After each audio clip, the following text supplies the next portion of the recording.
사랑하는 성도 여러분, 또 오늘도 주 안에서 복되고 귀한 예배 우리 하나님께 온전히 또 우리 올려드리기를 원합니다.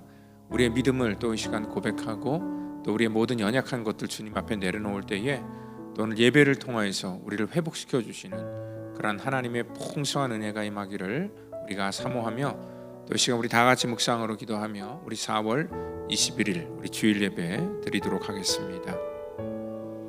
하나님이여, 찬송이 시온에서 주를 기다리오며 사람이 서원을 주께 이행하리이다.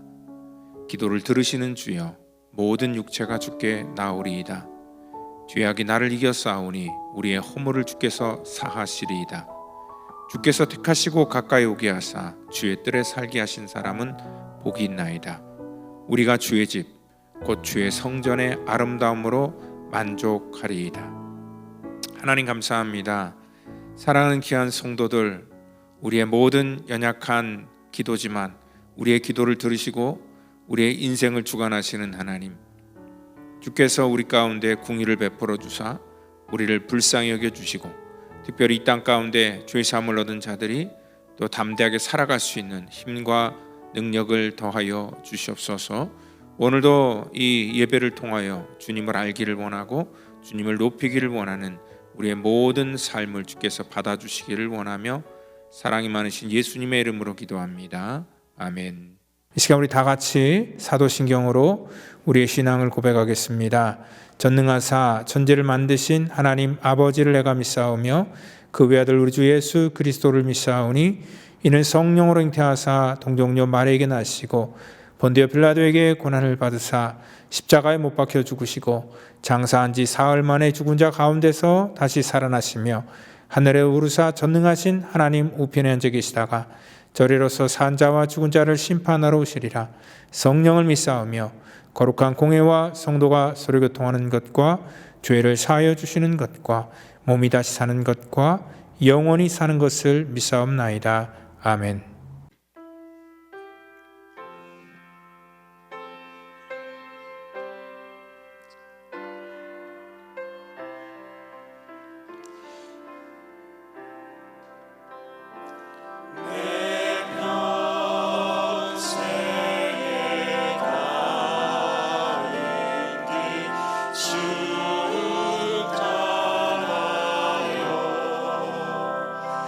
늘 잘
주님께 영광의 박수.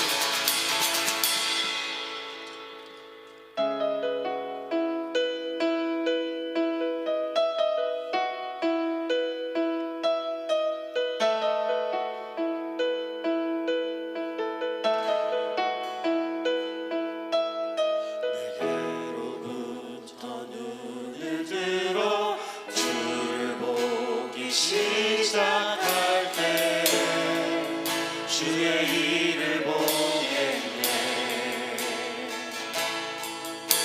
내 작은 마음도 익히사 하늘에 꿈꾸게 하네. 주님을 볼 때 모든 시선을 주님께 드리고 살아계신 하나님을 느낄 때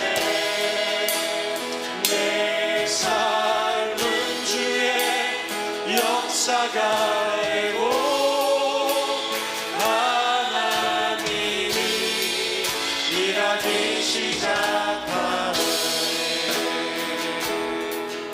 성령이 나를 변화시켜 모든 두려움 사라질 때 주의 일을 보겠네. 방패한 땅 가운데서 주님만을 나의 대리 주님을 볼 때 모든 시선을 주님께 드리고 전능하신 하나님을 느낄 때 세상은 주의 나라가 되고 하나님이 일하기 시작하네.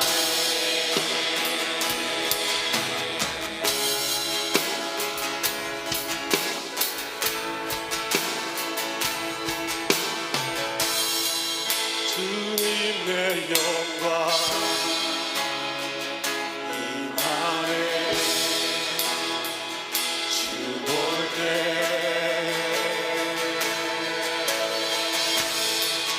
주님의 영광 임하네. 주 볼 때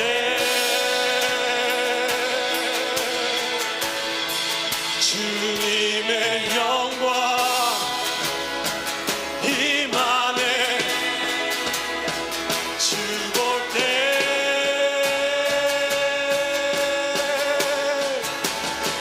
모든 시선을 주님께 드리고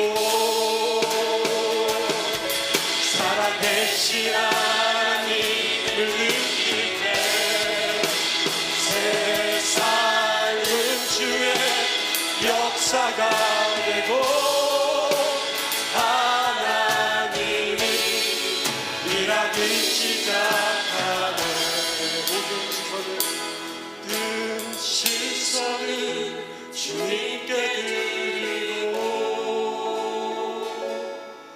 전능하신 하나님을 느낄 때 세상은 주의 나라가 되고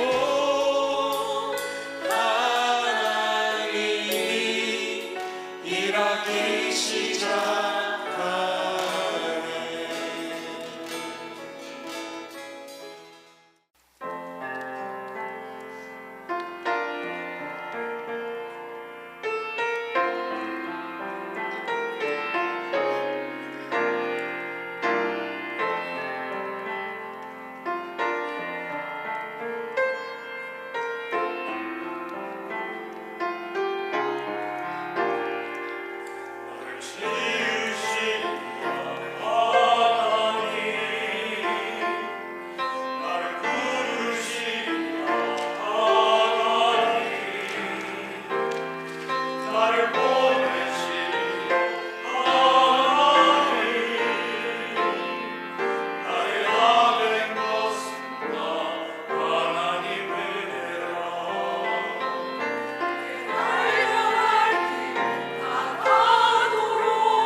이 시간 은혜 받을 말씀은 요한복음 11장 33절로 35절 말씀 되겠습니다. 같이 말씀 받도록 하겠습니다.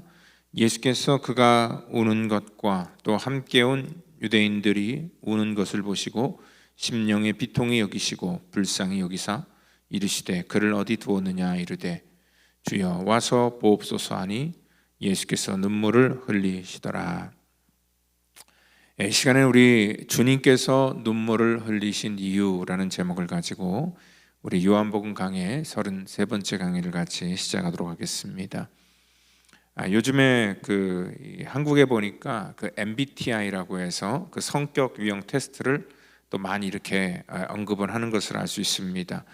그러니까 16가지 그 유형별로 그 자신의 성격을 테스트하는 건데, 저 같은 경우에는 INTJ로 나왔습니다. 이 INTJ는 어떤 성격이냐면, 여기 I는요, 먼저 introverted의 그 약자인 그런 I를 떠서 내향적이다. 그래서 저 같은 경우에는 그 에너지를 얻을 때 막 사람들 사이에 있을 때 얻는 게 아니라 혼자 있을 때 에너지를 얻게 되고요. 그 다음에 E는 intuitive라 그래갖고 직관, 그러니까 어떤 그 사실과 세부 사항보다는 어떤 이 아이디어하고 어떤 그 개념에 더 집중하는 성격.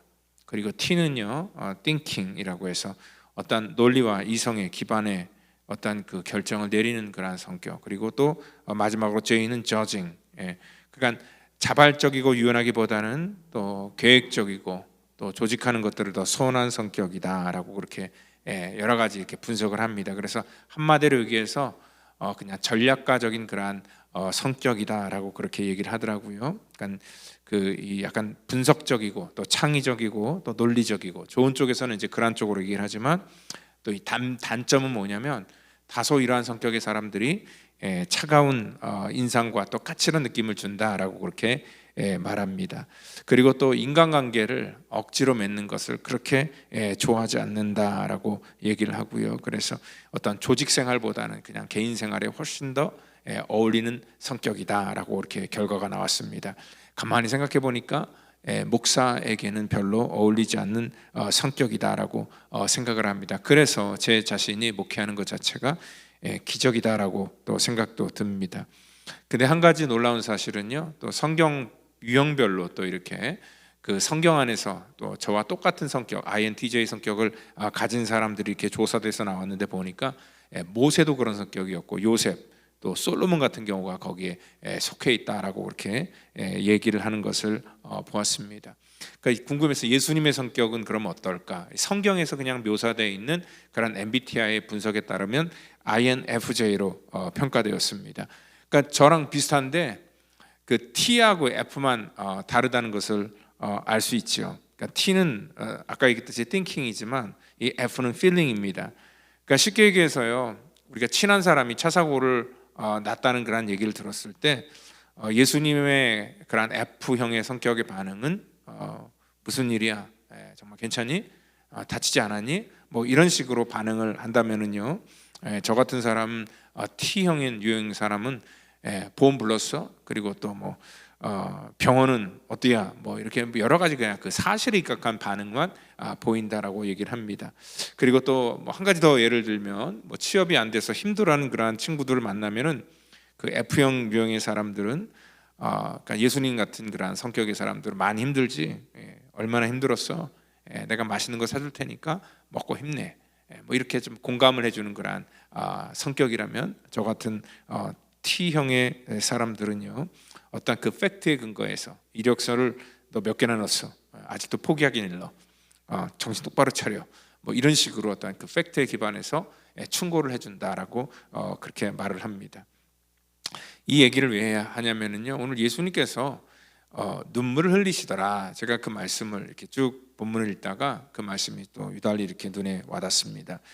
그러니까 예수님께서 왜 눈물을 흘리실까? 저 같은 그 T형의 사람들은 사실 좀 이해가 되지 않는 부분이 분명히 있습니다. 엄밀히 따지면은요, 예수님이 눈물을 흘릴 이유가 하나도 없기 때문에 그렇다는 것입니다.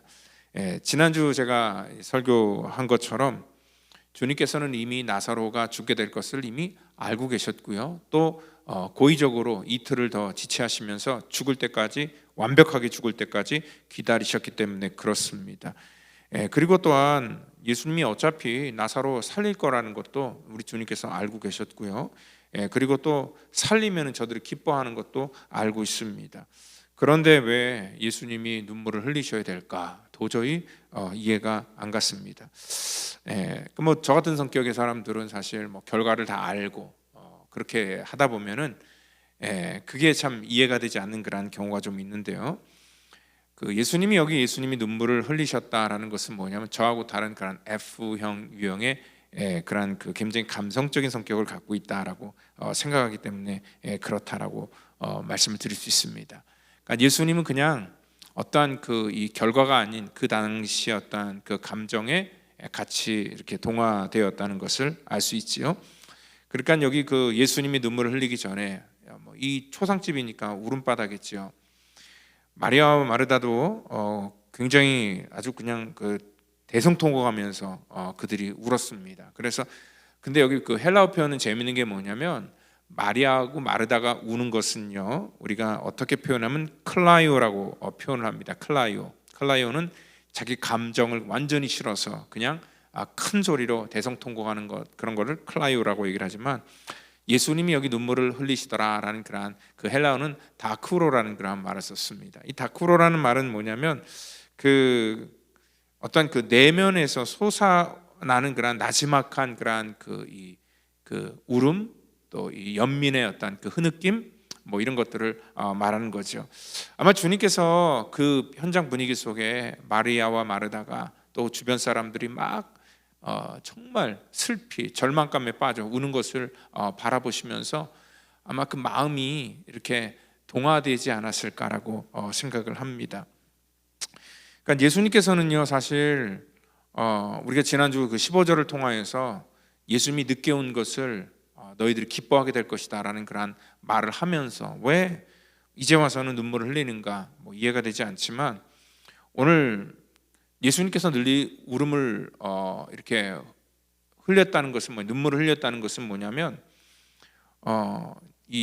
그 이성을 초월한 그러한 이 감성적인 그러한 영역에 충실해서 그렇지 않나라고 생각을 해볼 수 있습니다. 왜냐하면 우리 감성이라는 것은요, 항상 우리 이성을 떠나서 늘 독자적으로 활동할 때가 굉장히 많습니다. 그러니까 이성으로는 우리가 눈물을 흘리지 말아야지, 그렇게 딱 생각을 하지만 벌써 이미 눈에는 눈물이 맺히고 눈물을 흘리는 사람이 있기 때문에 그렇습니다. 그래서 아마 예수님도 그러지 않았을까 생각합니다. 저 같은 성격의 사람들이 이해가 안 가는 게 뭐냐면, 같은 영화를 반복해서 보면서 어떤 슬픈 영화 같은 걸 보면서 영화를 볼 때마다 눈물을 흘리는 사람들을 잘 이해를 못합니다. 왜냐면 그 결과를 뭐 어차피 한번 보면은 다 결과를 알잖아요.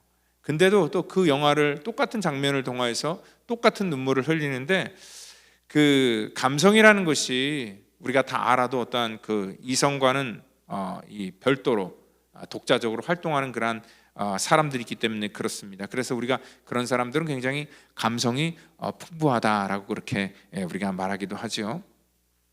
예수님은 또 객관적으로 얘기해서 눈물을 흘릴 필요가 없는 이유가 뭐냐면, 분명히 여기 그 마리아와 마르다에게 말씀을 했습니다. 23절에 보니까 예수께서 이르시되 내 오라비가 살아날 것이다 라고 말씀을 했죠.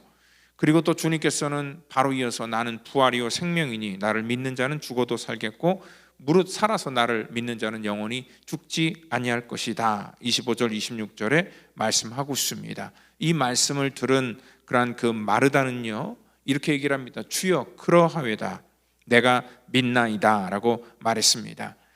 분명히 마르다가 예수님이 이 부활이라는 말을 했을 때 자기가 믿습니다 라고 고백을 했다면은 흐르던 눈물도 멈춰야 됩니다. 그럼에도 불구하고 오늘 이 감정이라는 것이 잘 절제가 되지 않는다는 것입니다.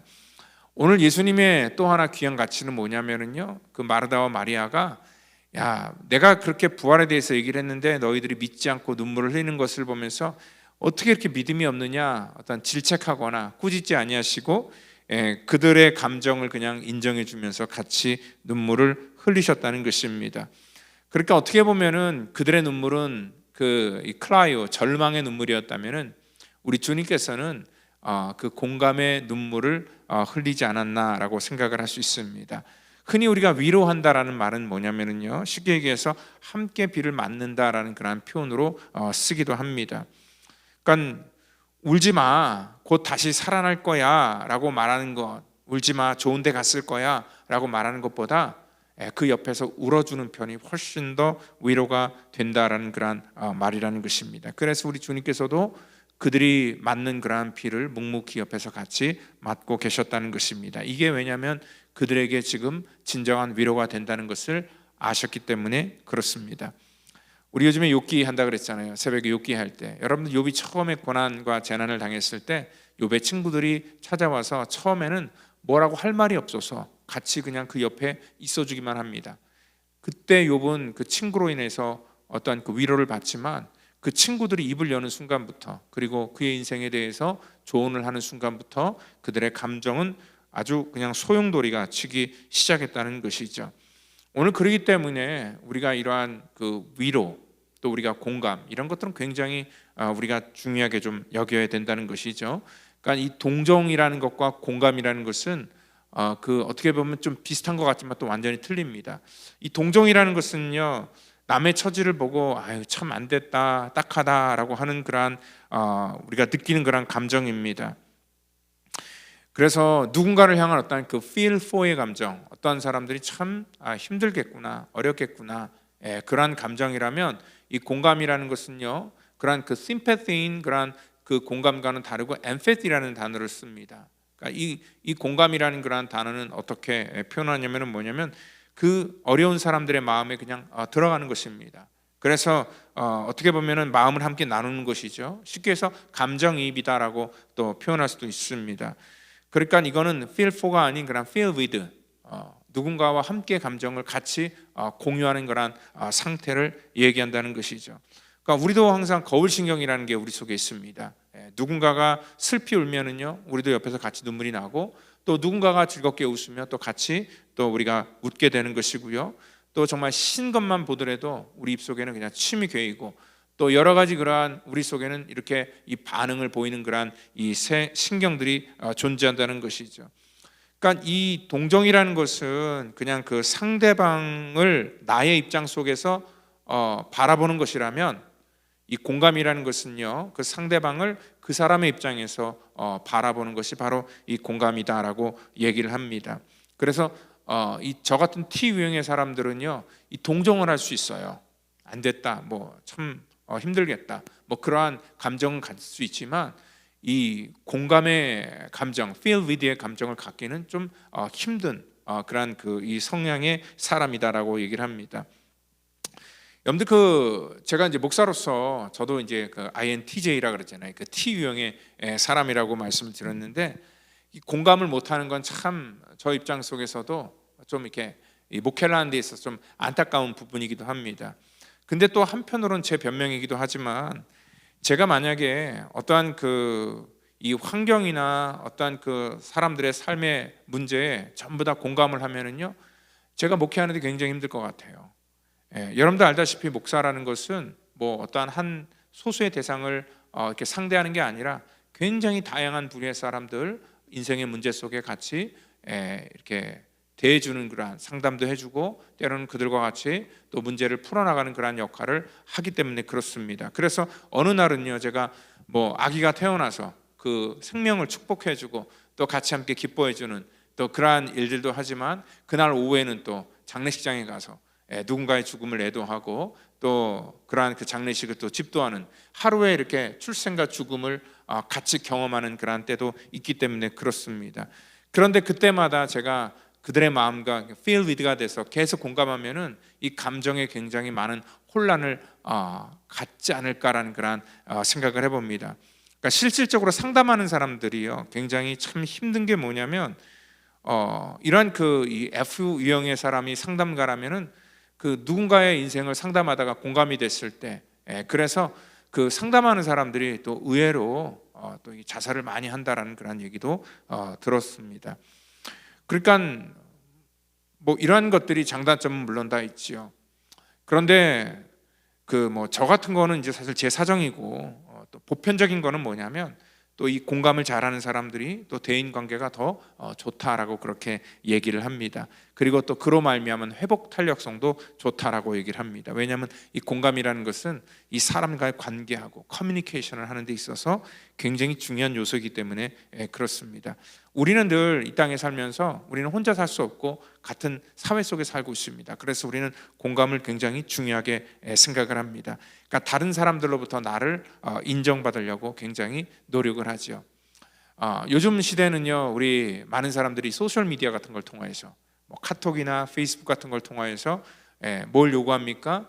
좋아요, 뭐 그런 것들을 눌러달라. 그리고 서로 또 공감을 얼마나 많이 하냐, 무슨 뭐 하트 표시도 하고 또 좋아요 표시를 보내면서 같이 서로의 어떤 그 이 연대감을 갖는 것을 볼 수 있습니다. 왜냐하면 자기 자신을 느낄 때에 자기 안에 물론 자기가 있지만 또한 그 상대가 공감해주는 나라는 그런 영역이 있기 때문에 그렇습니다. 그래서 누군가로부터 내가 한 집단 안에서 인정을 받자면 굉장히 불안해하기 때문에 우리는 어떤 그 이 소속이 되고 집단 안에 들어가려고 굉장히 노력을 한다는 것입니다. 그 MBN 그 방송 그 나는 자연인이다. 그 제가 종종 얘기를 하죠. 근데 거기서 등장하는 사람들 대부분 보면 세상에서 살다가 상처를 받고 그냥 세상과 단절하면서 산속에 들어간 사람들입니다. 이들에게 가장 불편한 점이 무엇일까 물어봤더니요, 이들에게는 어떤 그 문명의 단절로 오는 그런 불편함보다는 솔직히 얘기해서 그들이 외로움이라고 얘기를 합니다. 하루 종일 입을 떼려고 하는데 입 뗄 사람이 없는 거예요. 그러니까 얼마나 외롭습니까? 그리고 또 물론 문제거리가 없으니까 뭐 스트레스는 덜 받지만 또 이 외로움을 해서 오는 그런 스트레스가 또 굉장히 심각하다라고 말합니다. 그러니까 우리는 사실 어떠한 슬픈 일이 있으면 같이 슬퍼해 줄 사람, 또 나에게 좋은 일이 있으면 또 같이 축복해 주고 좋아해 줄 사람이 있어야지 우리가 뭐 이 살맛이 나고 이 신나는 것이거든요. 그런데 이 공감을 해줄 수 없는 그러한 시대 속에 산다는 것, 굉장히 우리로 하여금 비극이라는 것입니다. 그래서 우리는 항상 누군가로부터 관심을 받고 또 관심을 주는 그러한 그 사회적인 삶을 살게 되죠. 우리가 이민 생활을 하다 보면은요, 여러분들 교회에 오는 그러한 퍼센테이지가 한국보다 훨씬 높지요. 왜냐하면 교회는 요소가 신앙적인 우리의 믿음의 요소도 있지만 또 많은 경우에 있어서는 외로움 때문에 또 우리 한인들과 교류를 하기 위해서 또 오는 경우도 많기 때문에 그렇습니다.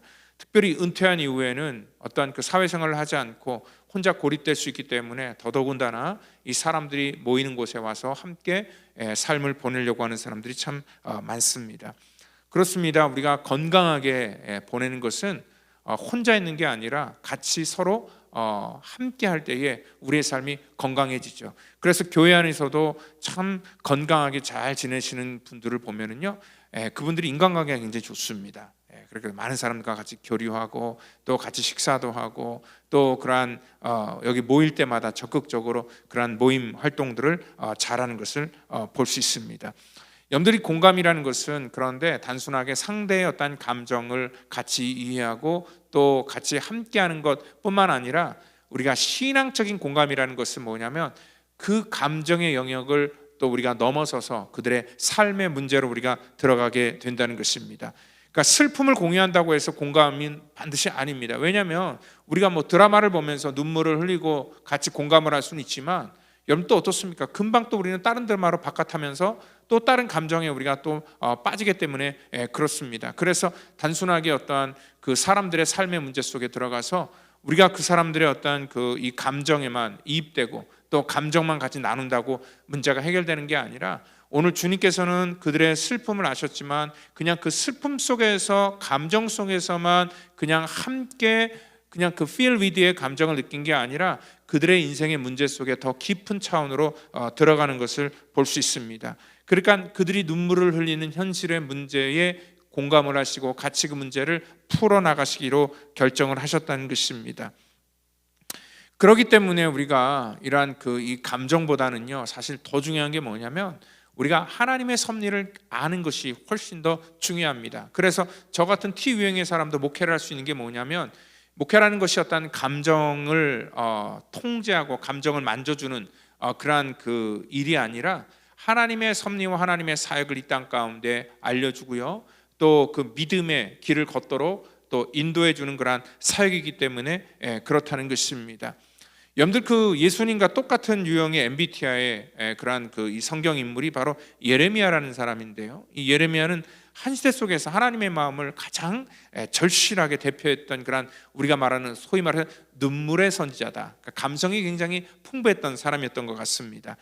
오죽했으면 예레미야 애가라는 그러한 그 이름이 붙은 성경이 별도로 존재할 정도로 그는 참 어떻게 보면 그 눈물이 많았던 사람. 예레미야는 너무 슬픔이 지나쳐서요, 자기 마음이 병들었다 할 정도로 그 시대 속에서 하나님의 아픔을 감정으로 풀었던 사람. 하나님의 섭리가 그에게 계시될 때도요, 여러분들 그는 계속 눈물을 흘립니다.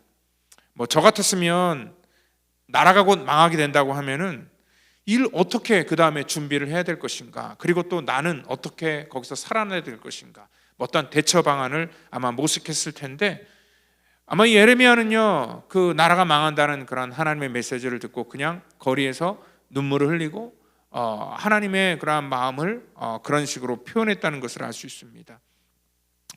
그러니까 그 예레미야 같은 경우는 철저하게 감성적인 그런 사람이었죠. 근데 예레미야가 눈물을 흘린 데서 끝나는 게 아니라 그는 하나님의 섭리를 알았기 때문에 그 감정을 믿음으로 승화시켜 나가는 그러한 일들을 했다는 것이죠. 그래서 그는 눈물을 흘리면서도 하나님의 메시지를 그대로 전했습니다.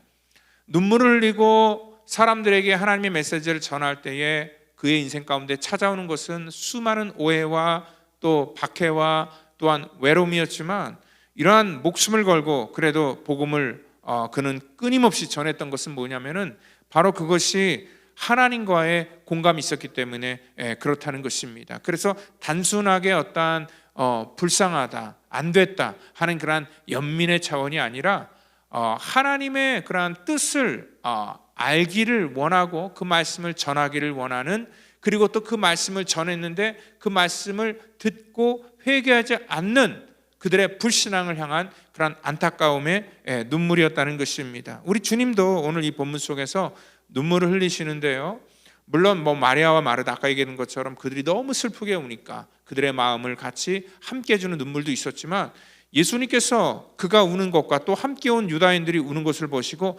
심령에 비통히 여기시고 불쌍히 여기셨다 얘기를 합니다. 비통히 여기시고 불쌍히 여기셨다는 것은 뭐냐면 단순하게 어떤 감정의 차원을 뛰어넘는 또 다른 그러한 이 눈물의 의미가 그 속에 있었다는 것입니다. 주님께서 흘리시는 눈물은 뭐냐면 이 바로 전에 이 부활과 생명에 대해서 말씀했는데도 불구하고 전혀 주님의 메시지를 이해하지도 못하고 또 알지도 못하고 말로는 믿는다고 하지만 실질적으로 그것을 정말 믿는 건지 그런 것도 불확실한 그러한 상황 속에서 주님께서 느끼는 그러한 그 연민의 그러한 그 눈물이었다는 것입니다. 오늘 이 본문 말고도 예수님은요 이렇게 몇 번 이렇게 우는 모습이 등장하는데, 특별히 그 누가복음을 보면은요 19장 41절에 예루살렘에 주님께서 입성하실 때에 성을 보시면서 가까이 오시고 우셨더라라고 그렇게 표현을 하고 있습니다. 그러니까 십자가에 예수님께서 달리시기 위해서 예루살렘에 오실 때 사람들의 반응과 그때 현장의 분위기는 막 호산나 외치면서 예수님을 열렬히 환영하는 그러한 축제와 환영의 분위기였는데, 그러한 그 현장 속에서 우리 주님께서는 그 성을 바라보시면서 먼저 눈물을 흘리셨다라고 그렇게 표현을 하고 있다는 것입니다. 왜냐하면 우리 주님께서는요 그들의 환호와 외침 속에서 그들이 곧 돌변할 것과 또한 앞으로 다가올 그런 하나님의 심판을 아마 보셨기 때문에 그들의 불쌍한 영혼들을 향하여 흘렸던 우리 주님의 그러한 그 연민의 눈물이 아니었을까, 안타까움의 눈물이 아니었을까라고 생각을 해봅니다. 실질적으로 주님께서 이 말씀을 하신 다음에 주 70년에 그 로마 제국에 의해서 이 결상전을 펼쳤던 그런 이 유대인들, 이 모든 예루살렘 성전도 정말 주님이 말씀한 것처럼 돌 위에 돌 하나 남지 않을 정도로 다 무너져 버릴 것이라는 그러한 예언이 성취되었고요. 나라는 완전히 다 로마군에 제압되어서 수많은 사람들이 죽음을 당하고 쫓김을 당하는 완전한 그러한 파괴를 경험했다는 것입니다. 우리 주님께서는 그러한 현실을 아셨기 때문에 그러한 것들을 깨닫지 못하고 당장의 어떠한 그러한 그 분위기 속에서 정말 일비일비하는 그러한 수많은 군중을 향한 그러한 안타까움의 눈물을 흘렸다는 것입니다. 오늘 주님의 눈물은요, 그들을 향한 그러한 안타까운 연민의 눈물이었습니다. 믿음이 부족하여서 방금 부활을 얘기했지만 그 부활에 대해서 전혀 믿는다고 고백해도 그것이 무엇인지를 깨닫지 못하는 그 인생의 연약함을 향한 그러한 눈물이었습니다. 오늘 이 마르다와 마리아는요, 자기들의 마음의 소원이 이루어지지 않았던 것 때문에 지금 굉장히 원망과 비탄의 눈물을 흘리고 있습니다. 하나님의 영광을 그들이 무엇인지 알지 못했기 때문에 그렇습니다. 우리가 이 땅 가운데 우리도 마찬가지입니다. 우리의 어떠한 이 현실과 나의 상처만 바라보고 거기에만 집착하면은 우리는 그런 상황 속에서 원망과 절망의 눈물을 흘릴 수밖에 없다는 것입니다. 우리 주님께서는요, 하나님의 섭리를 알지 못하고 흘리는 그러한 인생을 향하여서 또다시 눈물을 흘리신다는 것입니다. 우리는 하나님 앞에 나아갈 때, 우리가 지난번에도 우리 이제 제자 훈련을 하면서 그 히브리서 4장 16절 말씀을 가지고 같이 나눴었는데요. 우리가 하나님의 보좌 앞에 나아가고 또 우리가 예수를 믿는 그러한 이유 중에 중요한 것 중에 하나가 뭐냐면 그 히브리서 4장 16절에 우리가 긍휼하심을 받고 때를 따라 돕는 은혜를 얻기 위해서 은혜의 보좌 앞에 담대히 나갈 것이다 라고 말씀을 하기 때문에 그렇습니다. 하나님의 보좌 앞에 나아가는 이유, 우리가 기도하는 이유, 예배를 드리는 이유가 뭡니까? 하나님의 긍휼하심을 받기 위해서. 우리는 주님 앞에 나가서 우리가 구해야 될 것은 뭐냐면 다른 게 아니라 하나님의 긍휼을 구해야 된다는 거예요. 우리가 불쌍히 여김을 받아야 우리가 살 수 있습니다. 저도 항상 새벽마다 먼저 기도하는 게 주님, 저를 긍휼히 여겨 주시옵소서, 불쌍히 여겨 주시옵소서. 저는 하나님의 긍휼함을 받아야 목회를 할 수 있고 살 수 있기 때문에 그렇습니다. 이 땅의 수많은 관계도 마찬가지입니다. 자녀는 부모가 그들을 긍휼히 여겨야지 그들은 이 땅 가운데 살아갈 수 있는 것이고, 또 남편은 아내를 불쌍히 여기고 아내는 또 남편을 불쌍히 여겨야 서로를 불쌍히 여기게 살 수 있습니다.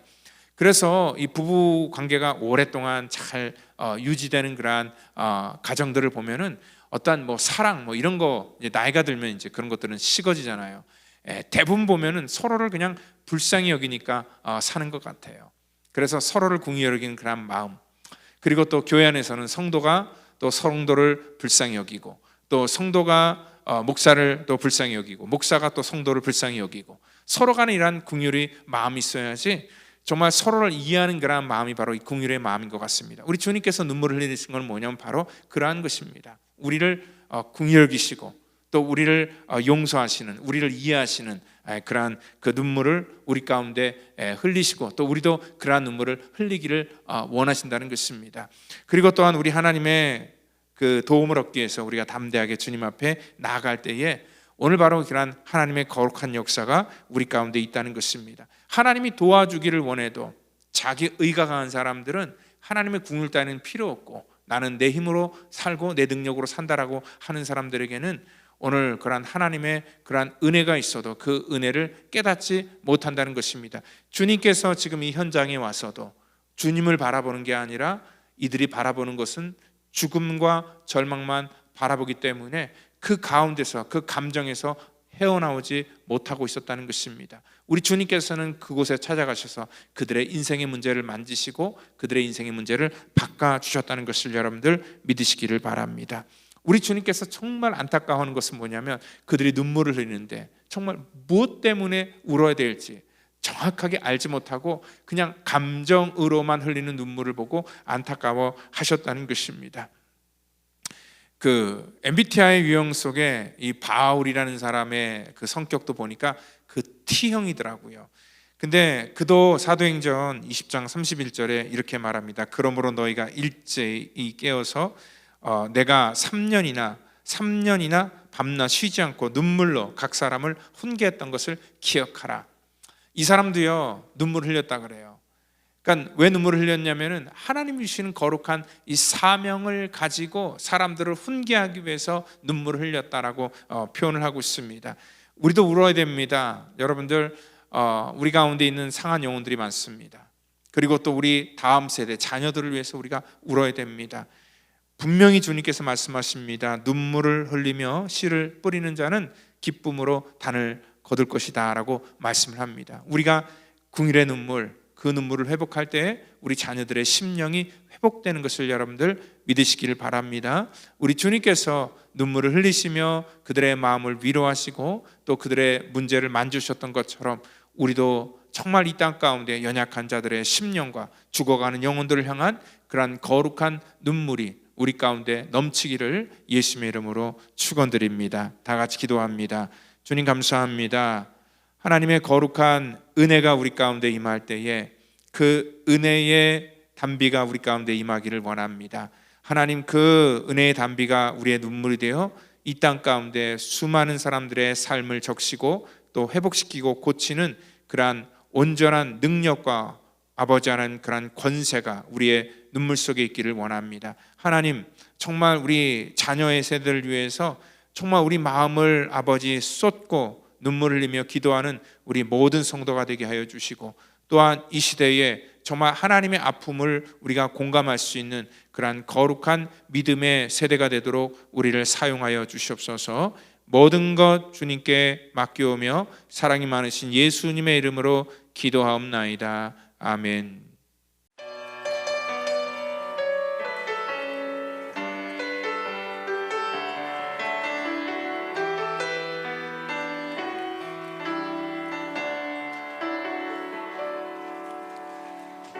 화려하지 않아도 정결하게 사는 삶, 가진 것이 적어도 감사하며 사는 삶,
우리 드린 예물 위해서 기도합니다. 주님 감사합니다. 사랑하는 성도들, 오늘도 귀한 예물을 주 앞에 올려드립니다.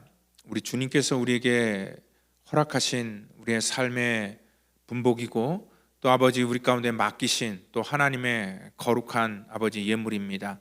그래서 아버지 주께서 필요한 곳에 또 우리가 온전히 또 내어드리고 또 올려드립니다. 주님께서 마음껏 사용하여 주시고 하나님 우리가 인색하지 않도록 정말 이 땅 가운데 우리의 사명을 잘 감당하는 우리 모든 성도가 되도록 인도해 주시옵소서. 우리가 드려서 부족하지 않도록 더욱더 우리를 풍요하게 하시고 풍성한 은혜를 우리 가운데 공급해 주시기를 간절히 바랐고 원하오며 사랑이 많으신 예수님의 이름으로 감사하며 기도하옵나이다. 아멘. 우리 교회 소식 전하도록 하겠습니다. 또 우리 2024년도 여름을 맞이하면서 또 저희들이 서머스쿨을 또 이제 시작하려고 합니다. 우리 1차, 2차 우리 3주씩 6월 10일부터 28일까지 그리고 2차는 7월 8일부터 26일까지 하려고 합니다. 우리 아이들 우리 그 예비 1학년부터 또 12학년까지 교회에서 이 지역 선교를 위해서 하는 그러한 일들에 또 우리 성도님들 자녀들을 또 맡겨주시고요. 또 이를 위해서 기도해 주시길 바랍니다. 그리고 또 이와 더불어 우리 여름 성경학교도 하게 되는데 우리 작년처럼 우리가 6주 동안 하게 됩니다. 매주 토요일마다 6월 22일부터 토요일마다 시작을 해서 7월 말까지 6주 동안 우리 교회에서 여름 성경학교를 하게 되는데 우리 자녀들을 또 보내주시면 감사하겠습니다. 그리고 또 우리 라스베가스 두란노 부부교실을 또 1차로 저희 교회에서 하려고 합니다. 일정은 6월 28일 금요일부터 30일까지 되겠고요. 그리고 우리 등록이나 문의는 우리 박현상 집사님, 우리 패트릭 박 집사님에게 부탁해 주시면 감사하겠습니다. 대상은요, 뭐 부부가 되겠고 또 물론 예비 부부도 또 거기 포함됩니다. 이제 1차로 하기 때문에 많이 받진 않고 선착순으로 10가정만 받아서 이번에 1차로 한번 저희가 시도를 하는 일입니다. 우리 먼저 신청해 주시고 또 이거를 통하여서 우리 가정 사역과 또 가정의 회복과 또 이 라스베가스 지역의 또 가정을 살리는 또 그러한 귀한 사역들이 또 시작되기를 바랍니다.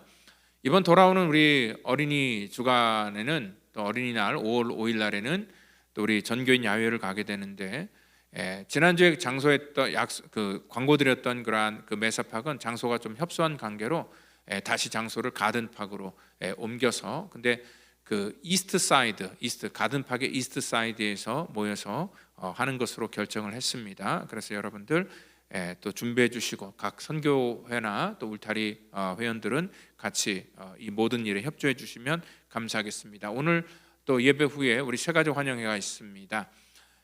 우리 새가족들 또 우리 교회를 소개하고 또 맛있는 음식을 같이 나누고 또 같이 이렇게 서로 질문을 하고 또 질문을 받는 또 그러한 일들이 또 오늘 저녁에 있으려고 하는데 여러분들 많은 협조 부탁드리고요. 그리고 또 우리 김현서 집사님 비올라 리사이틀 4월 28일 날 한다고 하고요. 또 우리 GCF 자선 그 행사를 4월 20일 월요일 날 한다고 합니다. 많은 협조를 부탁드립니다. 그리고 또 우리 안성규 집사님 또 이준아 집사님 가정에서 또 지난주 중에 또 우리 둘째 딸 나유리를 또 이렇게 건강하게 또 출생했습니다. 그 가정을 축복해 주시면 감사하겠습니다. 이 시간 우리 다 같이 자리에 일어나셔서 우리 찬송가 635장 부르시고 축도함으로 예배를 마치겠습니다. 주님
다 같이 기도합니다.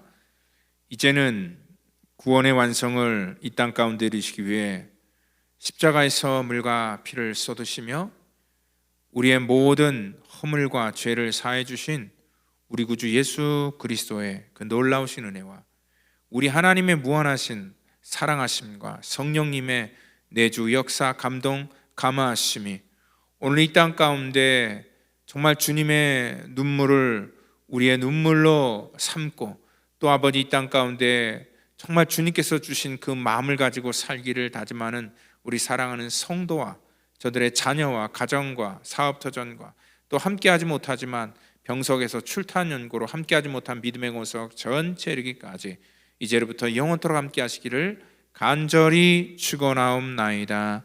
아멘.